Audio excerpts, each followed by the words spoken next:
a todos por vuestra asistencia. Bienvenidos a la Hermandad de la Veracruz y bienvenidos a la extensión de San Juan, de la iglesia de San Juan. Hoy, por motivos organizativos y demás, estamos inmersos en los actos de Cuaresma y bueno, pues hemos tenido que desplazarnos hasta aquí. Con casi toda seguridad, una vez que terminemos, pues podremos disfrutar, aunque sea un ratito, de la iglesia y de la capilla de la Jura, hacer una pequeña visita si ya los que están ocupándola pues terminan sus labores. Yo nada más, no quiero extenderme mucho, simplemente daros la bienvenida, deciros que retomamos afortunadamente un compromiso que habíamos adquirido como Junta de Gobierno nueva de retomar las charlas formativas, las jornadas de formación, que creemos que es muy importante. Ya así lo habíamos manifestado en Junta de Gobierno y hoy comenzamos, pues no podemos comenzar mejor con nuestro queridísimo hermano Manuel Antonio. Nada, esperemos que disfrutéis de este rato de formación y que posiblemente, casi con toda seguridad, tengamos una nueva sesión antes de que termine la Cuaresma y empiece la semana. Así que sin más, os dejo con su presentador y muchas gracias. Buenas tardes. Bueno, en primer lugar, en nombre del responsable de formación y culto, que no ha podido, por motivo de fuerza mayor, no ha podido llegar todavía, me ha pedido que traslade el agradecimiento por la asistencia, ¿no? Pues, al final la formación, tanto una formación espiritual como cultural, como es el caso, es uno de los, yo creo que de los proyectos importantes que afronta esta Junta de Gobierno. Y yo creo que la asistencia corrobora que se están por lo menos empezando a dar pasos en buena dirección en eso. Vengo a presentar al ponente de hoy, a Manuel Antonio García Paz. Bueno, lo primero de todo y lo más importante lo estábamos comentando, antiguo alumno marianista, de la primera promoción que terminó bachillerato en el Colegio del Pilar, cuando se puso ahí el bachillerato. Responsable también del grupo cultural de la parroquia del Pilar, por lo tanto, pues bueno, amigo del colegio, amigo de la parroquia del Pilar y por lo tanto amigo de esta casa. Bueno, por hacer un pequeño recorrido en su currículum, ¿no? En su bagaje. Él estudió, además como he dicho en el Pilar, estudió Filosofía y Letras en la rama de Historia del Arte de la Universidad Complutense de Madrid. Siempre ha estado profesionalmente ligado al área de la cultura en el Ayuntamiento de Jerez. Podemos destacar que fue director de la biblioteca, fue director del archivo y del Museo Arqueológico de Jerez. También fue jefe de patrimonio. Ha sido director también del Servicio de Cultura y Turismo y Fiestas del Ayuntamiento y fue comisario de la conmemoración del 750 aniversario de la incorporación de Jerez a la Corona de Castilla. Es también académico de número de la Real Academia San Dionisio, donde ha hecho distintas publicaciones y distintas ponencias muy destacadas. Y también miembro del Centro de Estudios Históricos Jerezanos. Para nosotros un lujo tener a Manuel Antonio, por lo que digo, primero por ser un amigo tanto del colegio como de la parroquia, lo cual ya prácticamente es uno de nosotros, y sobre todo por el bagaje que tiene, que sabemos desde que se publicó, nos lo han dicho a distintos oficiales de la Junta que es un lujo tenerlo, y por eso estoy seguro de que va a ser una conferencia muy fructífera y de la que vamos a disfrutar mucho. Así que nada, desde el área de formación y culto, por la institución, en mi persona, agradecerle que haya estado aquí con nosotros y nada, pues tengo ya con el protagonista. Bueno, yo siguiendo la norma que sigue con la academia, con el permiso del hermano mayor, voy a daros una charla cuando me pidiste que diera una conferencia sobre San Juan de los Caballeros, el entorno de la iglesia de San Juan. La verdad es que me planteé que de la iglesia de San Juan, pues prácticamente sabéis vosotros quizás más que yo, ¿no? Porque estáis tan incluidos en la iglesia que conocéis todos los rincones y todas las historias de San Juan. Por eso he intentado a ver si pudiera hablar de algunas cosas menos conocidas, aunque terminaremos realmente con el templo, que es uno de los templos más hermosos que tiene la ciudad, uno de los templos primitivos de la ciudad. Terminaremos con el templo.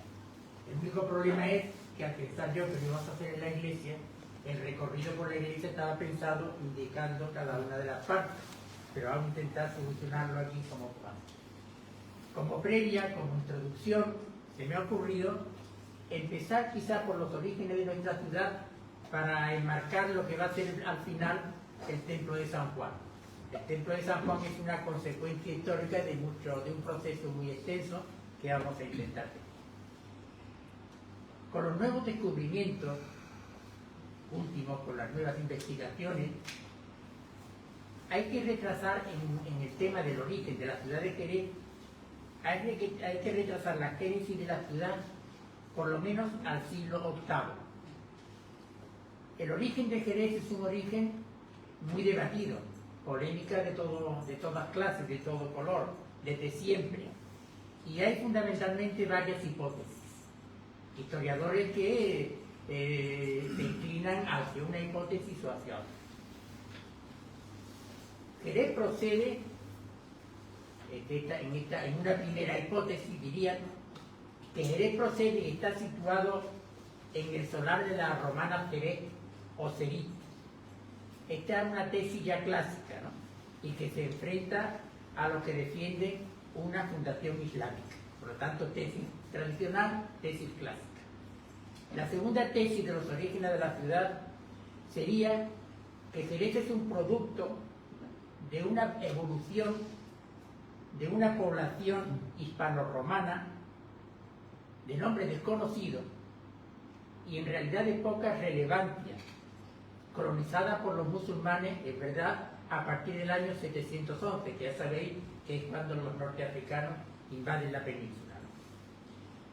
Jerez carece de una pretérita historia. No es una ciudad, como dicen muchos historiadores, buscando el origen más noble y más antiguo de la ciudad, dicha auténtica barbaridad. Jerez no tiene una pretérita historia, aunque su entorno sí. En el entorno de Jerez hay enclaves importantísimos. Sin ir más lejos tenemos ahí hasta Regia. Sin ir más lejos tenemos, ahora veremos, el enclave que está en el castillo de Doña Blanca, ¿no? No sabemos hoy día si Jerez tomó el nombre de algún enclave de origen romano o de origen visigodo. Como veis, todo está un poco en penumbra, ¿no? En el siglo XV de nuestra era, tras la crisis del Bajo Imperio Romano, comienza a despuntar en la zona del Guadalete la ciudad de Asidona, que se convertiría en un centro administrativo y espiritual de una comarca cuyos límites coincidían con el antiguo conventus gaditano. Tras la llegada del Islam en el año 711, esa comarca quedó integrada en la provincia o la Cora de Sidonia. Una cora es una unidad político-administrativa con capital en la ciudad, en este caso, del mismo nombre, ¿no? Hacia mediados del siglo IX, la ciudad preponderante de la Cora era aún Sidonia, ¿no? Pero a partir de las incursiones normandas, de las incursiones vikingas del año 844, inicia esta ciudad, este enclave, un declive paralelo al ascenso de otros núcleos urbanos, entre ellos Calcena, una ciudad desaparecida, y Jerez. Estas dos ciudades empiezan a emerger de una forma importante, que se van a convertir en capitales y en centros intelectuales de cierta importancia. Se busca una relación con el entorno del castillo de Doña Blanca, donde se hallan los restos islámicos más antiguos de la provincia de Cádiz. Si no lo conocéis, merecería la pena que hicierais una visita al castillo de Doña Blanca, la ciudad que allí se encuentra, los restos, y sobre todo ver la panorámica que hay hacia Cádiz. Comprenderéis perfectamente muchas de las cosas que hoy día no se explican. Todo aquello es un mar y realmente merece la pena, ¿no? El nombre de esta zona que os hablo se llamaba Sidueña. Sidueña fue perdiendo importancia, ya os he dicho, como consecuencia de las invasiones normandas, que estaban continuamente atacando toda esta zona de la bahía. Entonces pierde importancia. ¿Por qué? Porque van a huir, los habitantes de Sidueña se van a marchar de allí. Y posiblemente se plantea que hay que construir una nueva población. Quizá esa nueva población sea Jerez. En el siglo X, las autoridades envían a Jerez intelectuales y hombres expertos en ciencia religiosa desde la cercana Sigüeña. Es posible que Jerez sea consecuencia y continuación de Sigüeña. Aquí hay un tema muy curioso, que es que el auge tremendo de Jerez viene también como consecuencia del decrecimiento de dos poblaciones importantes, Sigüeña y Alta-Regia. Sigüeña por tema de las invasiones de los normandos y Alta-Regia por la desecación de las marismas que allí había, ¿no? Jerez destaca, bueno, había que decir también, para evitar alguna confusión, que la Sigüeña de las crónicas no es Medina Sidonia. Medina Sidonia sería como un enclave de la Cora de Sigüeña. Los mosqueos de la gente de Medina vienen por ahí, incluso cuando se denominó el obispado asidonense Texano, no es Medina Sidonia. Medina Sidonia sería una enclave dentro de la gran comarca de Sigüeña. Este enclave terminó despoblándose y se dio su hegemonía a Jerez, ciudad con la que llegó incluso a identificarse. Hay que decir que Jerez va a enfrentarse con el mundo almorávide. Jerez va a apostar fundamentalmente por una etnia norteafricana que son los almohades, y va a recuperar, por este apoyo que prestan los almohades, va a recuperar un gran prestigio, un gran poder político en la región. Al ser que es una ciudad que apoya la revolución almohade, los almohades devuelven el favor apoyando mucho a la ciudad de Jerez, ¿no? Después hablaremos también quiénes eran los almohades y la diferencia que hay entre una construcción almohade y una construcción cristiana. Porque todo, en la base de todo, la arquitectura, la pintura, la escultura, las artes plásticas, hay una ideología. No todo está construido por casualidad, pero hay un porqué. Ya veremos un poco después, porque aquí en San Juan hay algunos restos importantes, ¿no? La importancia mercantil y estratégica de la ciudad llegó a alcanzar entre mediados del siglo XII y XIII un auge muy notable. Antes de la toma de Jerez por los cristianos, tenemos una ciudad que más o menos tendría unos 20.000 habitantes, gran ciudad. Y algo más de 20, entre mezquitas y mezquitillas, algo más de 20. Por lo tanto, imaginaos que es una ciudad con un peso importantísimo, ¿no? De la mano de este avance comercial, de este avance urbano, el Jerez del siglo XII y XIII llega a su desarrollo cultural a un nivel bastante alto. Los sabios jerezanos eran, casi todos los grandes sabios que vinieron de Sigüeña, eran en su mayoría aristócratas y ciudadanos muy notables. Y hay que decir que con la conquista por Alfonso X se culmina la historia de la Andalusí de Jerez, con el concepto Andalusí de Jerez. Por lo tanto, hoy tenemos un poco muy vago, de una forma muy general, para enmarcar un poco lo que será al final San Juan y lo que son los orígenes de Jerez. Hay una fecha fundamental, ya os he dicho que todo es muy general, ¿no? Pero hay una fecha fundamental en Jerez que es la de 1264. Ya sabéis que en 1264 se conquista la ciudad, aunque hoy en día también esta fecha está en revisión, ¿no? En esa fecha hay una ruptura de un devenir de siglos en Jerez, y se va a iniciar una nueva época, marcada por la implantación en esta tierra de una nueva realidad histórica, que en lo esencial llega hasta nuestros días. El protagonista de esta ruptura, de esta evolución, va a ser Alfonso X el Sabio. Ya sabéis que era hijo del conquistador de Sevilla, de Fernando III el Santo. Este hombre, Alfonso X, tenía una experiencia militar importante. Él participó en la ocupación del territorio de Murcia, siendo infante heredero, y también tenía una gran experiencia como repoblador. Él había participado también en la repoblación de Sevilla y de Carmona. El siglo XIII constituye para Jerez, y lo mismo realmente para toda Andalucía, un siglo trascendental. En esta época, Jerez va a sufrir unas transformaciones profundísimas, derivadas de la conquista y de la repoblación. Durante estos años, más o menos 1224, 1300, se van a poner las bases de una Andalucía nueva, radicalmente transformada en sus estructuras básicas, demográficas, institucionales, económicas, sociales, culturales, como resultado de la incorporación de Jerez a Castilla. El resultado más importante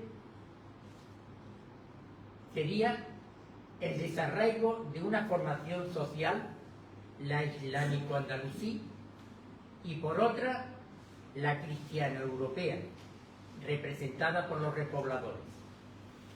De este trascendental proceso deriva en líneas generales la identidad andaluza de hoy. En torno a 1250, Fernando III, conquistador de Sevilla, controla buena parte de Andalucía. En 1248 había conquistado Sevilla, la ciudad más importante de Al-Ándalus, y trajo consigo el sometimiento de los enclaves musulmanes. En apariencia, todo Al-Ándalus estaba sometido a los cristianos. Jerez, al igual que la cuenca del Guadalete y de la bahía de Cádiz, entró en dependencia de Castilla poco después de la conquista de Sevilla. Pero va a ser una dependencia un tanto singular. Alfonso X va a permitir, o Fernando III va a permitir a la ciudad conservar su autonomía y sus autoridades a cambio del pago de tributos al rey de Castilla. En una palabra, a raíz de la conquista de Sevilla, Jerez y toda la zona del Guadalete habían reconocido la soberanía de Castilla y pagaban un tributo especial. Esta situación se mantuvo hasta los primeros años del reinado de Alfonso X. Sin embargo, a los pocos meses de la muerte de Fernando III, ya sea porque los jereztanos dejan de pagar los tributos a Castilla o porque el monarca decide la conquista de Jerez, daros cuenta que Jerez y el Valle del Guadalete, todo lo que supone el Valle del Guadalete, es un grano que tiene Sevilla. La pacificación completa de Sevilla depende también en parte de la pacificación de todo el Valle del Guadalete.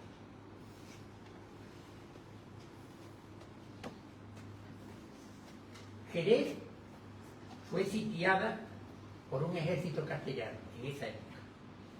El asedio duró poco, o bien porque el rey Sabio se dio cuenta de que era inviable un asedio corto para conquistar Jerez, sino que iba a tener que asediarlo durante mucho tiempo, y porque Jerez era una ciudad muy grande y no tenían personal para repoblarla.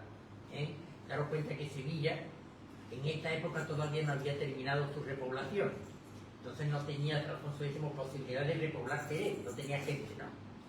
Y se llega a un acuerdo con el señor de la ciudad, que era Abenavit. En 1253-1261 hay buenas relaciones de los castellanos con Abenavit. Sin embargo, al año siguiente, en 1261, se decide conquistar Jerez. Se expulsa a Abenavit y se obliga a entregar el alcázar. A partir de aquí hay una transformación de un territorio que gozaba de cierta autonomía en un verdadero protectorado castellano. A partir de ahora Jerez va a funcionar de forma distinta, completamente distinta. Podemos decir que Jerez se acuesta siendo musulmán y se va a despertar siendo cristiano. Y se inicia una nueva etapa. Jerez se va a convertir en lo que yo denomino a partir de 64 una ciudad fortaleza. Los jerezanos viven por y para la guerra. Casi todos los repobladores van a ser militares. No se conoce ningún acto de guerra, ningún acto de incursión bélica, donde no están los caballeros jerezanos.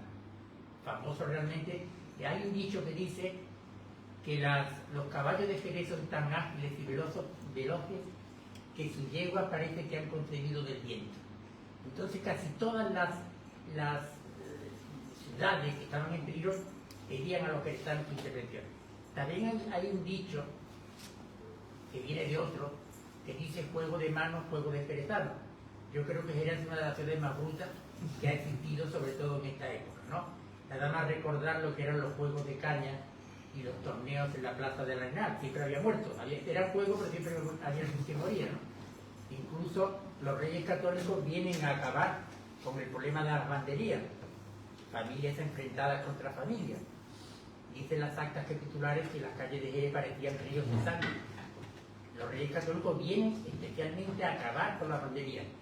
Y en unos juegos que se organizan en favor de los reyes, un Villavicencio saca la espada delante del rey para matar a un sevilla. Pena de muerte. No lo condenaron a muerte, sino que lo expulsaron de la ciudad. Con esto digo lo que era esta ciudad fortaleza. En 1492, ¿qué ocurre? Ya sabéis, se descubre América, pero para nosotros es fundamental que se conquista Granada. El campo de Jerez puede ser cultivado sin problema, porque Jerez siempre había estado con incursiones moras, rondeñas sobre todo, pero ya con la conquista de Granada no hay peligro, el campo se cultiva, el campo de Jerez es muy rico y empieza a aflorar el dinero. Todo el mundo va a tener dinero en esta época. La iglesia, grandes terratenientes, y hasta el ayuntamiento va a tener dinero en esta época. Lo que no significa que el pueblo llano sea favorecido por esta cantidad inmensa de bienes que llegan. A mí hay una cosa que me llamó la atención y que explica bien lo que pudiera hacer esto. Yo cuando leía las horas de misericordia, siempre me llamó la atención una de ellas, que era enterrar a los muertos. Yo decía, oye, qué hora de misericordia es esto, los muertos se les entierra y punto, ¿no? En esta época, fijaros, estoy hablando del 16, antes del 16 del 16, por eso se crean en Jerez tanta cantidad de hospitales. Había muchos muertos, incluso por las calles se encontraban gente muerta. Y lo enterraron de una forma muy superficial, para quitarlo de en medio. Pero los perros y los cochinos que pululaban por la ciudad los devoraban, al ser enterrados de forma superficial. Por eso, esta hora de misericordia, enterrar a los muertos. Por lo tanto, el pueblo ya no sufrió mucho en la ciudad. Bueno, esta es una visión un poco que veáis cómo está un poco el hecho. Vamos llegando poquito a poco a San Juan, que vamos a entrar ahora. ¿Qué ocurre después de 1264? Todos los árabes son expulsados, todos los musulmanes, fuera del mundo. Entonces hay que repoblar la ciudad, es lo que se llama la repoblación. Hay que decir que la conquista de Jerez, seguida de la expulsión en masa de sus habitantes, marca el inicio de una nueva etapa en la historia de la ciudad. En un principio no en lo material, pero sí en una profunda alteración cultural. Nuevos pobladores, nuevo sistema organizativo y reparto de propiedades. Esta ciudad islámica que contaba, cuando eran pobladores musulmanes, más o menos he dicho, 20.000 habitantes, el rey sabio lo que hace es dividir, como sabéis, la ciudad en collaciones, en barrios. Dedica sobre las principales mezquitas, crea un templo cristiano y lo dedica a los evangelistas. Ahí tenemos San Marcos, San Lucas, San Mateo y San Juan. Más la iglesia mezquita mayor de Jerez, que la transforma en iglesia mayor de Salvador, hoy catedral. Y San Dionisio, por ser el patrón de la ciudad, porque Jerez se conquista el día de San Dionisio. La llegada de los pobladores y su instalación en Jerez se produce solo después de conquistada Sevilla y una vez efectuada la evacuación de la casi totalidad de los pobladores musulmanes. A Jerez llegan 1.828 repobladores. Son 1.828 repobladores, pero que cada uno de ellos viene con su familia. No vienen solos. Hay muchos que vienen solos que son militares. Entonces nosotros siempre hemos aplicado un baremo bajo, es el baremo 3, por el cual cada repoblador trae mínimo un núcleo familiar de 3 personas. Por lo que tenemos que entonces Jerez, cuando llegan los repobladores, tiene una población de más o menos 7.000 habitantes. Parece poco, pero fue excepcional, solo superada por Sevilla. No hubo ninguna ciudad que tuviera más repobladores que la ciudad de Jerez. Sevilla sí. No se conserva el repartimiento de tierra, porque a los pobladores se les dio una casa para vivir y una tierra que cultivar. El repartimiento de tierra no se conserva, pero sí el repartimiento de casas y solares. Y de ahí vamos a ver cómo se constituye San Juan de los Caballeros de Buntón. El libro sigue collación por collación y calle por calle. Por lo tanto, tenemos un documento de primer orden para conocer cómo estaba la ciudad. Y había en este libro hay muchas precisiones que acompañan a la nómina de pobladores. Lugar de origen del poblador, entidad de la donación, nombre de la esposa y a veces también de los hijos, conexiones familiares, condición social y militar y profesión. Por lo tanto, el libro este nos va a dar una cantidad de datos fantásticos para conocer cómo era la ciudad. Solo tenemos algunos datos del repartimiento del campo, del alfoz, que ya os he dicho que no se conserva. Sí tenemos noticias de que hubo donaciones a las órdenes militares, donaciones a las instituciones religiosas y donaciones a algunos particulares de importancia. El reparto de casas y solares se inicia en la collación del Salvador en dirección al arroyo, hacia donde está la puerta, no de la primitiva de Jerez, la puerta del arroyo, la que está al final del arroyo, que es más moderna que las puertas originales de Jerez. La última zona repartida sería la judería. El reparto se hizo por collaciones, lo que nos indica que la ciudad aparece dotada de una organización eclesiástica cuyas células básicas serían las parroquias, ya os he dicho, Salvador, San Lucas, San Mateo, San Marcos, San Juan y San Dionisio, a la que habría que añadir la judería como zona aparte y separada físicamente del resto de la ciudad por un muro. En relación a San Juan, ¿qué datos nos aporta este libro? Hay que tener en cuenta, en primer lugar, que los musulmanes eran poco relevantes, no llegaron incluso a tener barrios. Con los repobladores llegaron lo que en el libro aparece como moros del rey, servidumbre del rey. Eran unos cuentos musulmanes que vienen con el rey, pero que no estaban en Jerez, sino que vienen. Pero esta gente duran Jerez un poco. A los 2 años tenemos noticias que ya no están en Jerez. Seguramente porque no se fiaban de ellos por la cantidad todavía de problemas que tenían los moros intentando reconquistar la ciudad. La comunidad hebrea, sin embargo, fue bastante más importante. Se establecen en Jerez 93 familias de judíos. Tienen barrio propio. 2 sinagogas. Una de las sinagogas, que es la más importante, está ya situada en lo que hoy es La Moderna. Hay un bar en la calle que se llama La Moderna. Pues probablemente ahí estaría ubicada la sinagoga. Y tenían cementerio propio, a las afueras de la ciudad. Si cogéis la Moderna, enfrente hay una calle que se llama la calle Bizcochero. La calle Bizcochero da a una calle que es la calle Fonsario, que la transformación de FNH sería el Fonsario de los judíos en esa zona.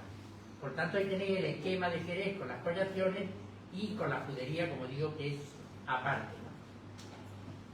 ¿Qué se nota a San Juan? ¿Qué le dan a San Juan de los Caballeros?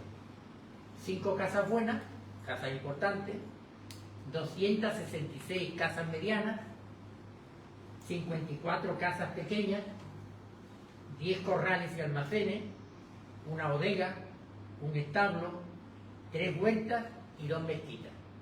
La más dotada de todas las collaciones fue San Salvador, donde estaba la riqueza inmobiliaria más importante y también la más poblada, donde había más población.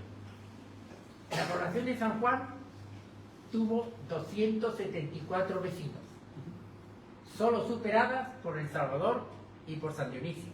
O sea que de las grandes parroquias primitivas de los evangelistas, San Juan era la más habitada, ¿no? Como ya os he comentado, los repobladores venían con sus familias, ¿no?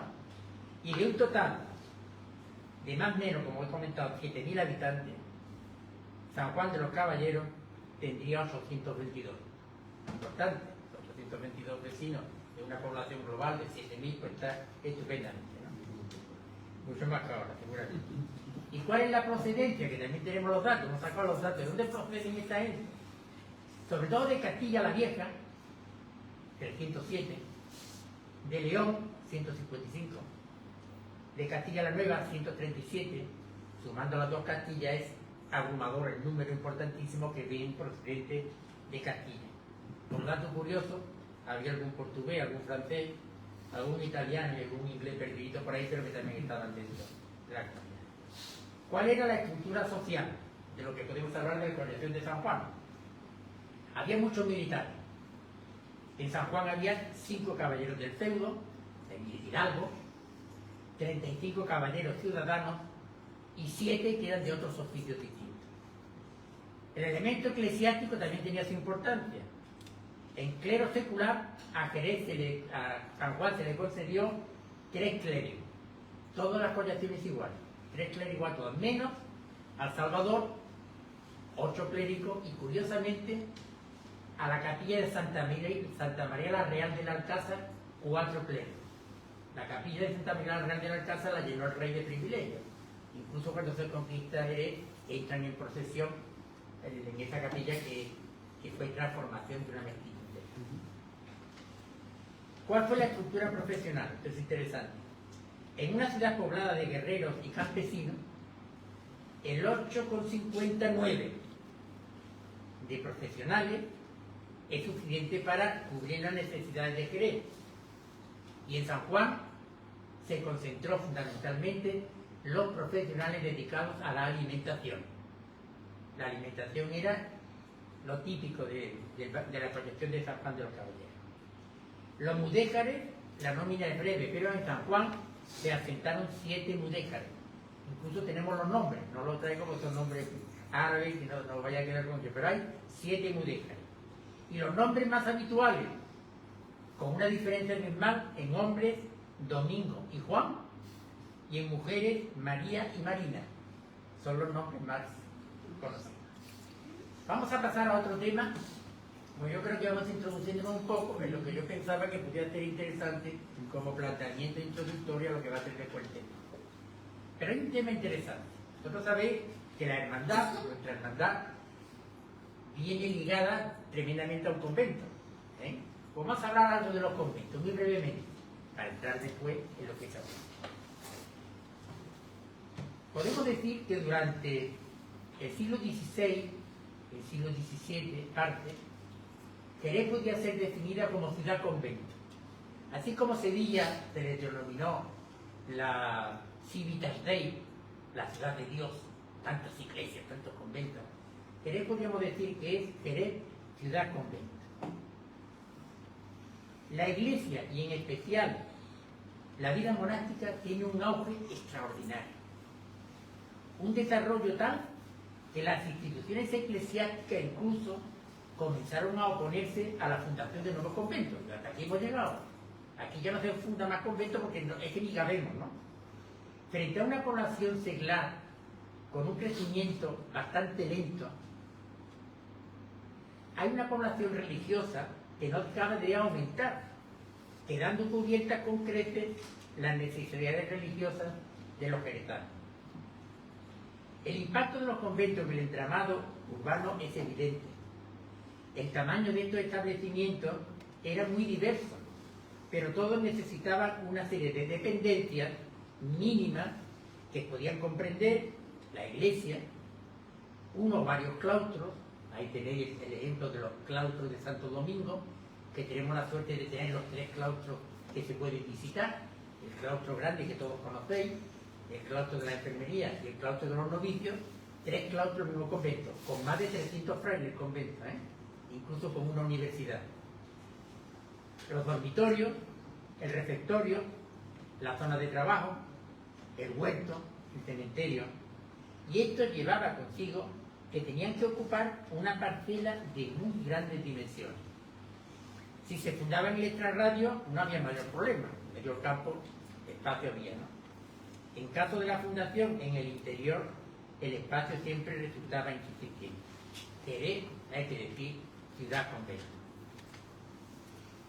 Los distintos institutos religiosos tenían invadida la ciudad. el número de frailes que pululaban por la calle era altísimo. Era imposible que una ciudad como Jerez, siglo XVI, más o menos 30.000 habitantes en el XVI, pudiese mantener tal cantidad de profesos. ¿Y cuáles son los motivos de esta proliferación de frailes por la calle? Pues hay varios motivos. Y es, primero, por vocación y por devoción, que me imagino que es la mayoría, ¿no?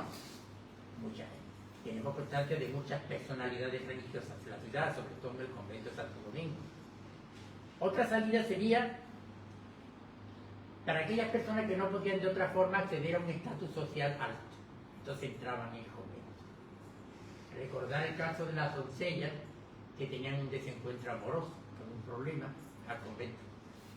Al hermano que pedía el mayorazgo sobre otro hermano, San Claudio. Era otro motivo de gente que entraba.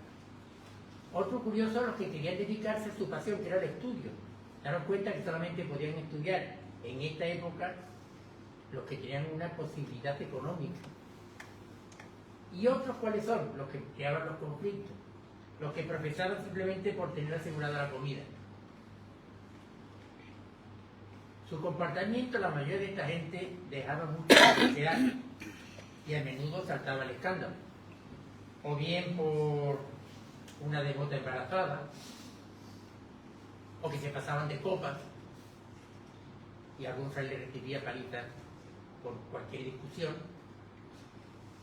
Hay que decir, en este sentido, que los franciscanos de la Veracruz nos consta y sabemos que eran especialistas en recibir las mayores chundas de toda la ciudad. Y hay que señalar que en muchas ocasiones los conventos estaban patrocinados por ciudadanos nobles y acaudalados cuya intención era servir a Dios, pero también aumentar su culto y el prestigio social. Ante los demás fardaban de capacidad financiera y también tener un lugar digno para el entierro de su linaje.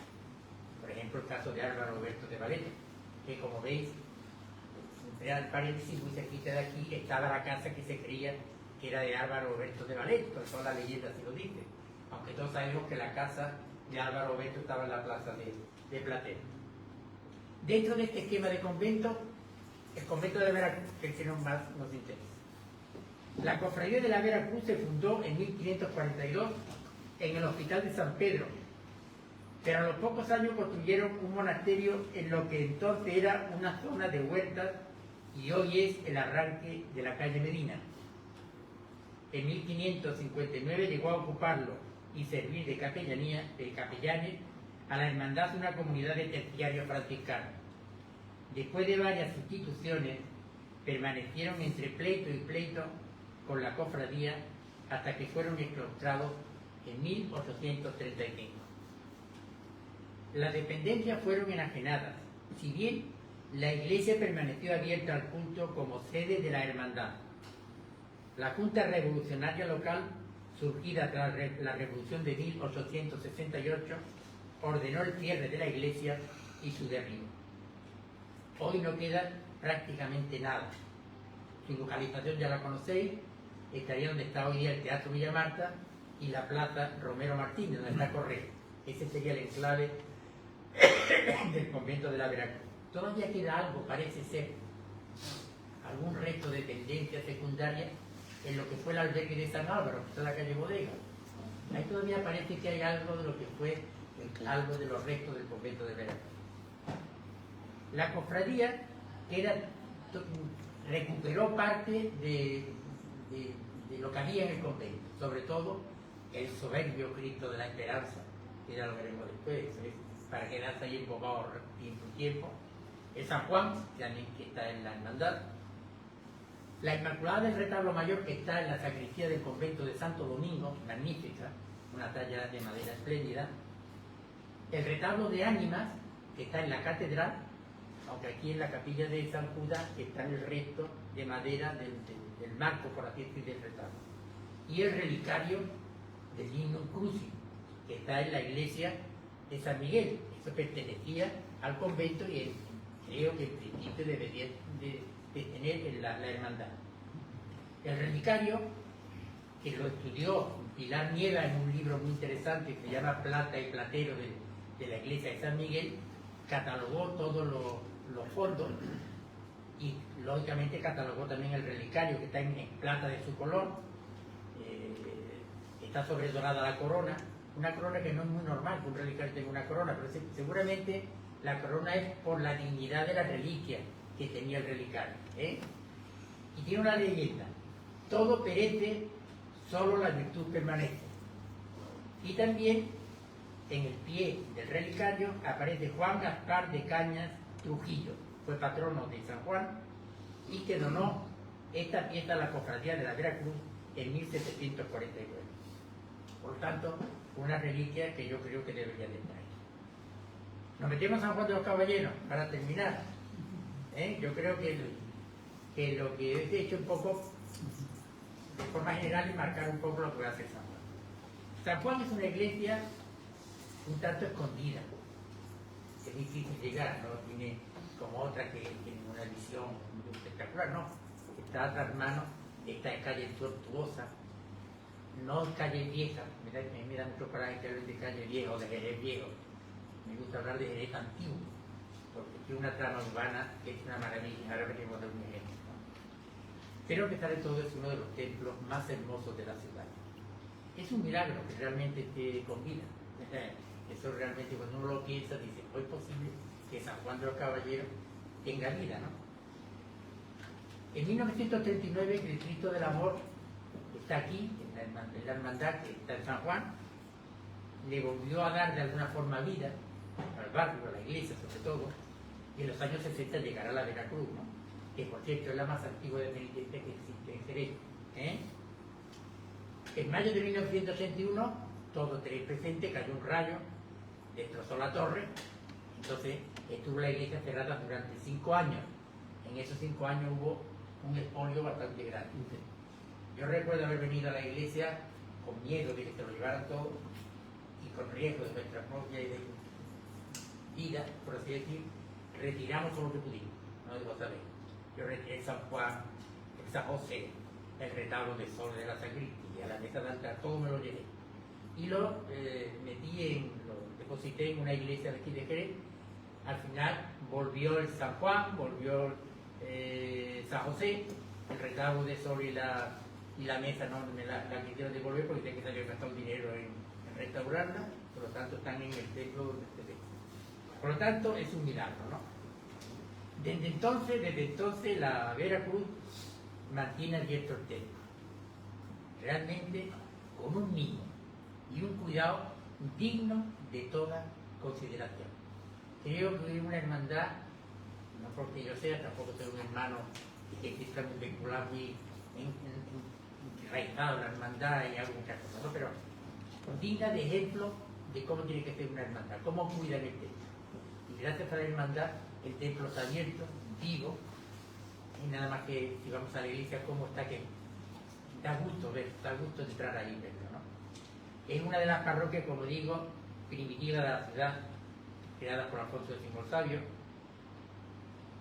Y el nombre de por qué esta cual tiene apellido, ya lo conocéis, o bien porque aquí en 1285 los caballeros jerezanos firman con su propia sangre pedir ayuda a Sancho IV ante el asedio que sufren los musulmanes, o bien, y todo apunta a que esta es la razón, porque aquí es donde se hacían las celebraciones de los miembros de las distintas órdenes militares. Su origen, ya sabéis, es una mezquita, y en la fachada de la epístola, quiero que estar 2 minutos, en la fachada de la epístola hay restos que no se ven desde fuera, unos restos de una obra en ladrillo, con ventanas ciegas, decoradas con arquillos polilobulados, de puro estilo almohada. Y aquí me gustaría detenerme un poquito, quedar 2 minutos.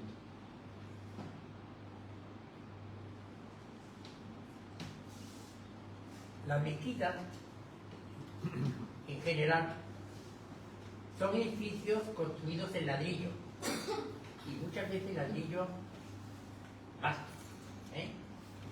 Aquí tenemos ejemplos fantásticos de lo que es el mundo almohade, la arquitectura almohade, nada más que ir a la casa y verlo. Lo que hay ahí fuera es de tradición almohade, ¿no? El mundo árabe construye de forma efímera. Su arquitectura es efímera, porque ellos dicen que todo tiene un principio y un final. Por lo tanto, no les interesa que a lo mejor esto perdure. El mundo del cristianismo es distinto. El cristiano, a niveles generales, sobre todo a partir de una época, se plantea lo que Cristo dijo: yo estaré con vosotros hasta el final de los tiempos. Y por tanto construye sus iglesias con grandes sillares de piedra. Esto no lo derrumba nadie. El ejemplo más claro es el Escorial. Eso es increíble. Entrar en las entrañas y en las tripas del Escorial es quedarte con la boca abierta. Esos inmensos sillares de granito, como diciendo: esto no lo derriba nadie, yo estaré con vosotros hasta el final de los tiempos. Por lo tanto, las arquitecturas, las formas, tienen de base una ideología. No es lo mismo una construcción de piedra que una construcción de ladrillo permanente.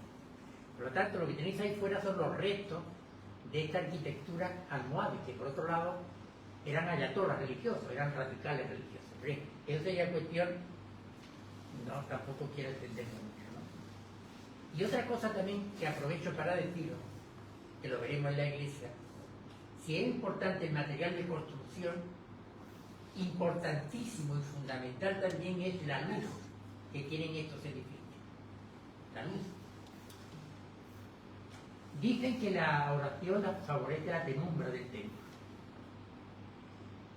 El mundo del prerrománico, del románico, son iglesias pequeñas, oscuras, favorecen la oración. Pero llega el mundo del gótico, y aquí tenemos un ejemplo también en la iglesia. Llega el mundo del gótico y dice: esto no es posible. ¿Cristo qué dijo? Yo soy la luz del mundo. Por tanto, una iglesia, cuanto más luz, mejor. Si es una borrachera de luz, mejor se simboliza que yo soy la luz del mundo. Por eso se abren esas iglesias inmensas, con vidrieras increíbles. Recordar la Santa Capilla de París. O sin ir más lejos, yo cuando paso por León o cerca de León, es como un imán que me atrae para entrar a la catedral y ver esa maravillosa catedral que es todo luz, todo vidriera, te quedas, y eso simboliza efectivamente eso: yo soy la luz del mundo. Tenéis un ejemplo del tema de la luz, no quiero entenderlo, porque después vamos a la iglesia, que me gustaría que lo vierais, para ver la luz, aunque no tenga mucho que ver. Tenéis un ejemplo, Jerez, fantástico, de cómo la luz es fundamental en el mundo del arte. Sabéis que la luz en una pintura, por ejemplo, es la que da volúmenes, la que crea contraste, la que crea profundidad. Sin luz no hay nada. Hay un cuadro en Jerez que es una auténtica joya, que yo lo vi 200 veces y me admiraba la calidad de la factura de la pintura, el detalle, la genialidad del pincel del pintor. Fantástico. Pero yo no entendí ese cuadro. Ese cuadro representa a una Virgen Niña dentro de una habitación completamente cerrada, donde no penetra nada de luz.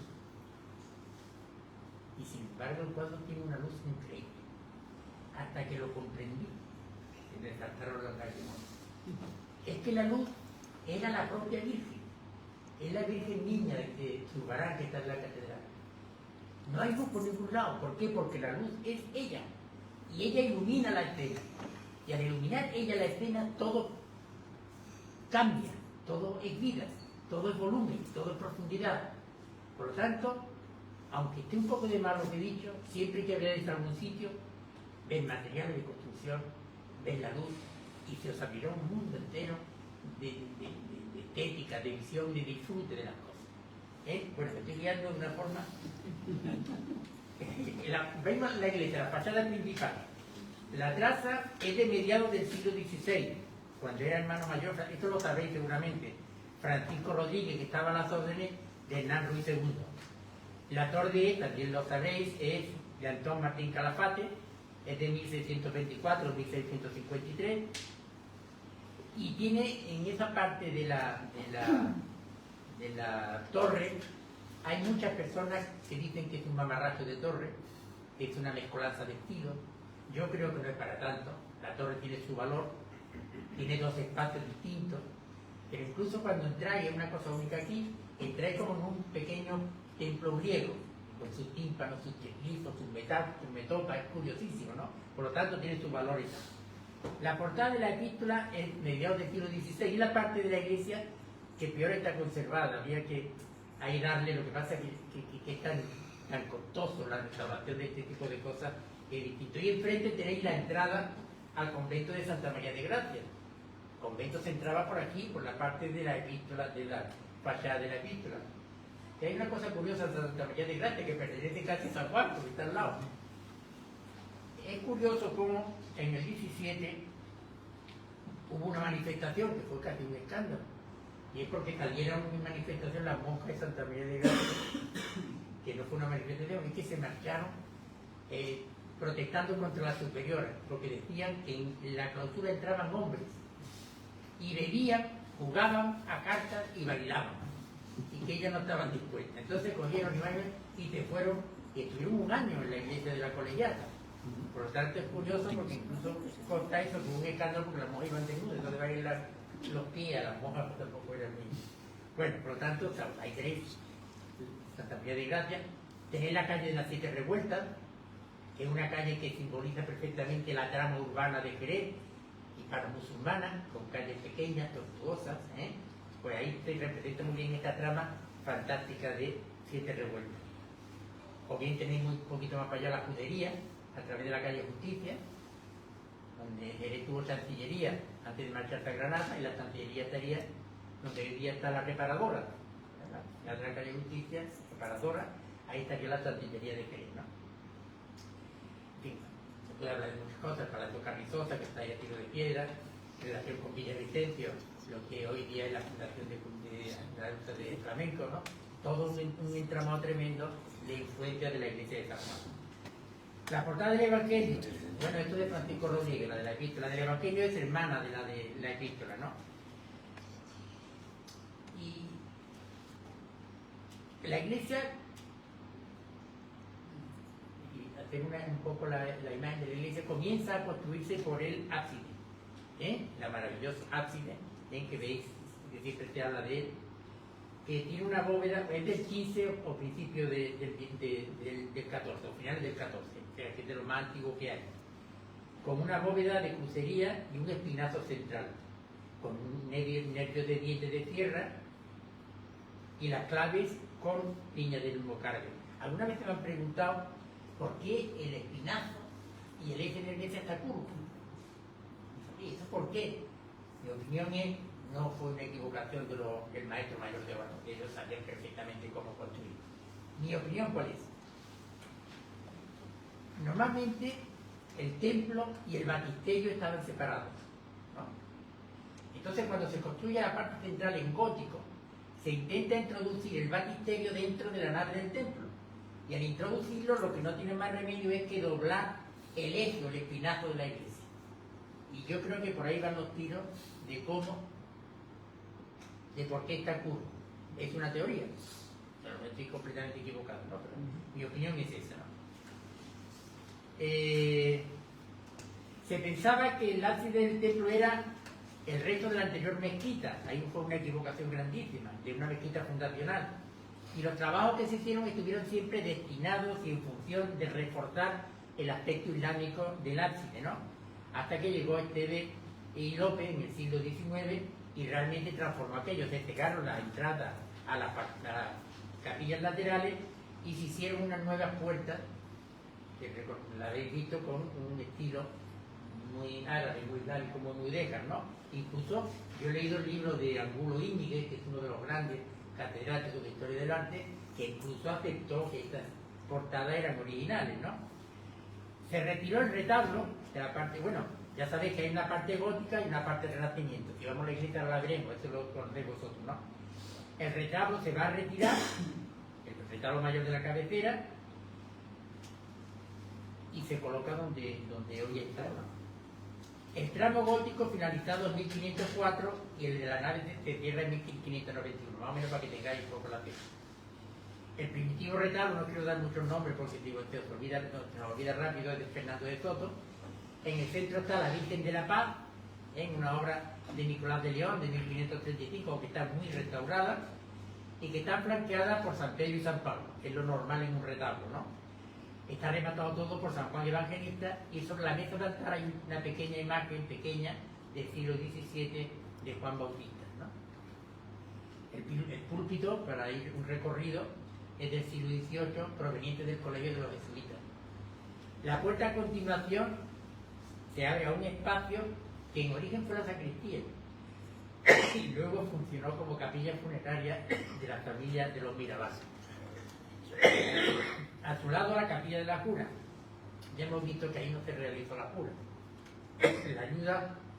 La cura fue en 1285 y esa fue una capilla del siglo XV para tener enterramiento a la familia Tocino. Es un espacio cuadrado. Seguramente lo recordaréis cuando antes de la restauración eso era un desastre, ¿no? Todo negro, todo oscuro, porque sirvió de cocina al párroco que aquí vivía. Otra cosa muy curiosa, algunos no lo recordáis.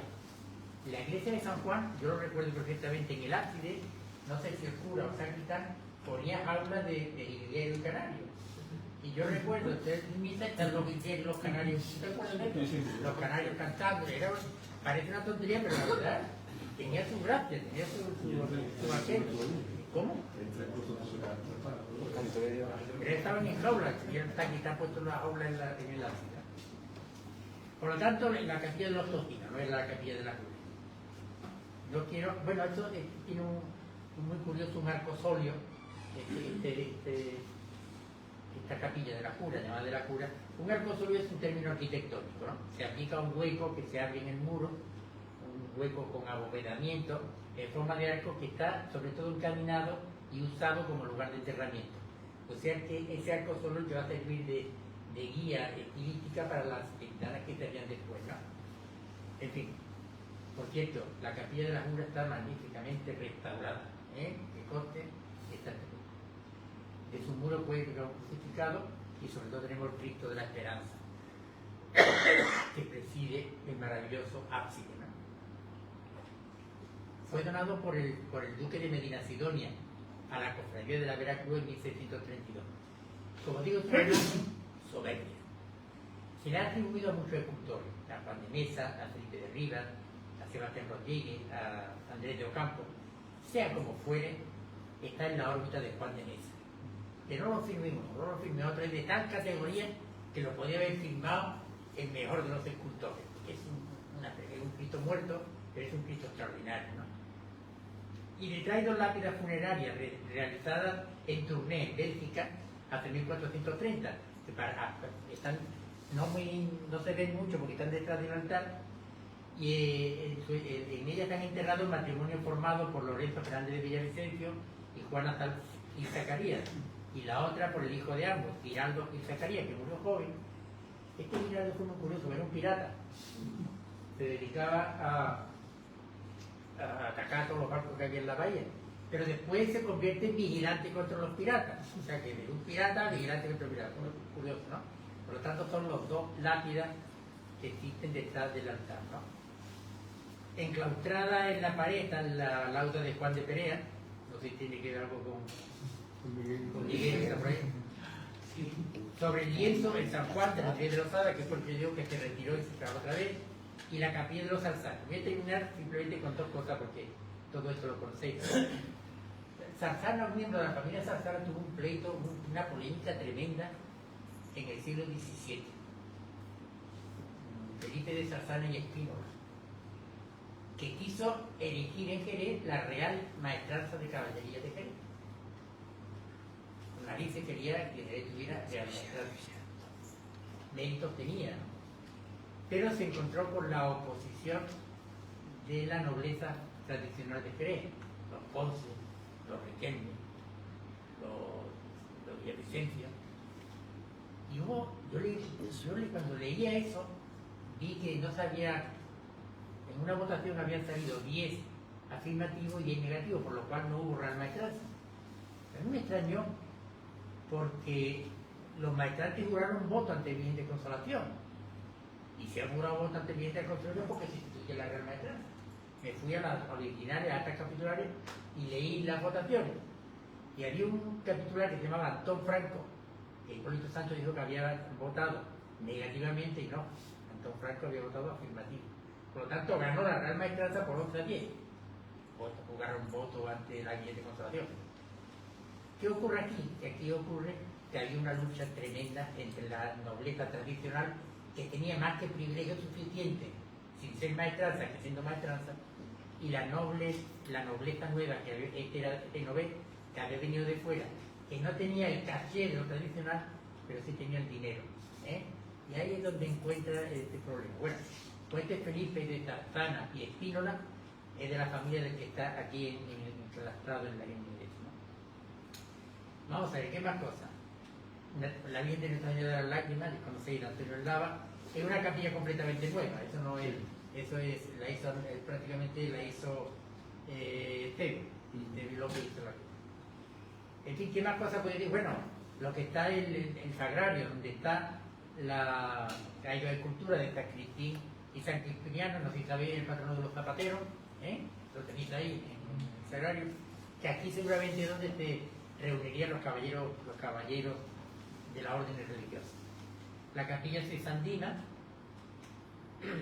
la capilla de San Cristóbal, que ahora en la capilla que yo conocí como San Cristóbal ahora está San Judas, y enfrente, que son hermanas, está Sandina. Cosa curiosa de la hermandad de la Veracruz, ya termino, dos cositas nada más. Yo recuerdo la primera vez que salí a la Veracruz por la avenida Margarita, esto era campo, allí no había nada construido, era todo campo. No sé a qué hora sería, pero era las 4 de la tarde, por la tarde era ese Cristo con un solazo impresionante, solo por medio del campo. Es una imagen que a mí no se me olvida. Y recuerdo también un marianita que era el reclutador de posibles hermanos para que salieran en la medio, que era don Francisco Arazaba. Pero me veía siempre futubuleando, buscando hermanos para salir, ¿no? Son imágenes que uno tiene. Y también cuando entraba el paso de San Juan Bautista, algo se acabó por completo, porque los hermanos le pegaban a esta. Se pegaban con palos, le tiraban bolas de papel a los magos, ¿no? Entonces esto se acabó. Ya malo tampoco el plan de destrozar la figura, ¿no? Y termino con un tema. Creo que me he alargado demasiado. La sacristía. La sacristía que tenéis relacionado con la familia Carrizoso, en su enterramiento. Allí. Una palabra sobre la sacristía. Porque vosotros habéis visto seguramente sacristías en Jerez, las hay maravillosas. Y a San Miguel, y a Santiago, y a Santo Domingo. Y os quedáis con la boca abierta. Porque son prácticamente iglesias exentas dentro de la iglesia, dentro del templo. ¿Y por qué? Y esta de San Juan, y de su caché también, la bola de crucería. Daros cuenta que la sacristía no es un espacio más en una iglesia, no lo es. En una sacristía se guardan los vasos sagrados, lo que hacen posible formalmente el gran misterio nuestro del cristianismo, que es la Eucaristía. Ahí se guardan los vestidos sagrados del sacerdote, porque ahí no se viste y se desviste un hombre, ahí se desviste y se viste el representante de Dios en la tierra. Por tanto, todo eso debe de estar enmarcado dentro de un edificio importante, que simbolice lo que allí ocurre. Por eso las sacristías son tan impresionantes, tan extraordinarias, ¿no? Que uno se queda con la boca abierta, ¿no? A mí me decía Antonio, un pintor, no me acuerdo cómo se llama el apellido, Antonio, que es hiperrealista. Antonio López, como el que tiene muchas veces, y me decía, mira, don Antonio, si tú vas a un pueblo y preguntas a los vecinos, oye, ¿cuál es el edificio más bonito, más importante? La iglesia, ¿no? Y si hoy día vais a algún pueblo y dices, ¿cuál es el edificio más feo que está ahí? Si tú estás en la iglesia, dirá que se mueve lo más feo que hay. ¿Por qué? Decía Antonio López. Date cuenta que lo que existe ahora es un arte desesperanzado. Y el arte que vivíamos, que se vivieron estos siglos, era un arte con esperanza, con trascendencia, que todo tenía un sentido, un porqué, un simbolismo. Bueno, me canso porque si no me voy a liar. Os agradezco una barbaridad que me hayáis aguantado un cuarto de hora, que yo estoy encantado de venir aquí, de haberos hablado, y que la Veracruz tiene que venir para adelante porque es quizá una de las hermandades más señeras de nuestra ciudad. Y muchas gracias por vuestra